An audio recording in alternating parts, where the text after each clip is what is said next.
Hello there, Mom Terry here along with our adorable co-star, Miss Lucy. Say hi to everyone. She's a little tired. We've been sleeping this afternoon. Why have we been sleeping this afternoon? It is this close. I've been at the emergency room for quite a few hours. They weren't sure whether to admit me or not. Things have gone south, as they say. And I'm fighting a bit of an infection, so we're doing everything we can to not be infected. So anyhow, hang on. I do feel bad. I can't go out and videotape my van. As you may know, I am all on a sick rest right now. Anyhow, with that to say, I have lots and lots of experience about cold weather camping. Cold weather camping is my absolute favorite, but I thought I'd do this video on things that I tried to stay warm that didn't. A lot of times I spend my winters out in the desert, Quartzsite being one of my favorite places. I'm going to take this off. We have the heat up. My friend's trying to take really good care of me. All right. So I wanted to tell you, what is the weather like in Quartzsite? Every year it's different. I know during the year that we videotaped Nomad Land, it was down in the 30s. It was freezing during the day, freezing at night, and high winds, high winds. So if you have a cheap little tent, it's going to blow over. It's not going to last out there. Bob Wells over at Cheap RV Living, he has a lot of good ones on which type of tent to select for this type of winter. Anyhow, last year when I was in Quartzsite doing the RTR and the WRTR, the winter was quite mild. It was very nice. And yes, it may get down to the 30s at night, but during the days, glorious, 60, 70 degrees, no wind. It was wonderful. So basically, you never know what you're going to get when you go to Quartzsite or any of these desert cities, but be prepared for anything.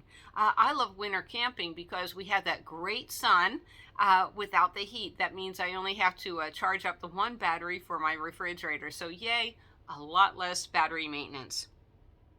Now, I've camped a lot of winters. I've camped in my bubble top Chevy van, my Vandora.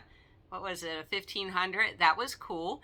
I've camped in my Prius up in the Pocono Mountains where it was freezing, and in my Toyota Sienna, which I absolutely loved. And last winter, you know, the desert gets in the 20s and the 30s. I stay snug as a bug in a rug. But let's talk about what I've tried that didn't work in the past. And then I'll tell you how the next video will be how I stay warm, all right?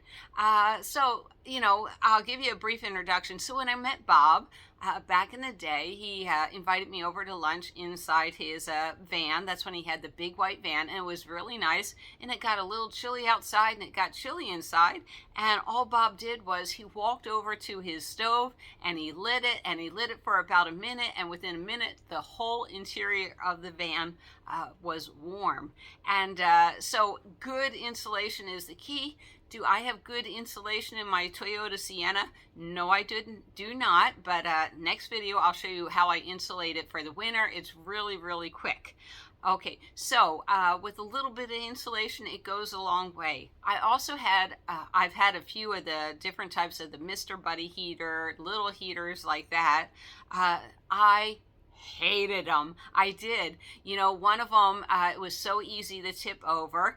The other, the real Mr. Buddy, it was basically even on the lowest setting in such a small vehicle, it would put out way too much heat.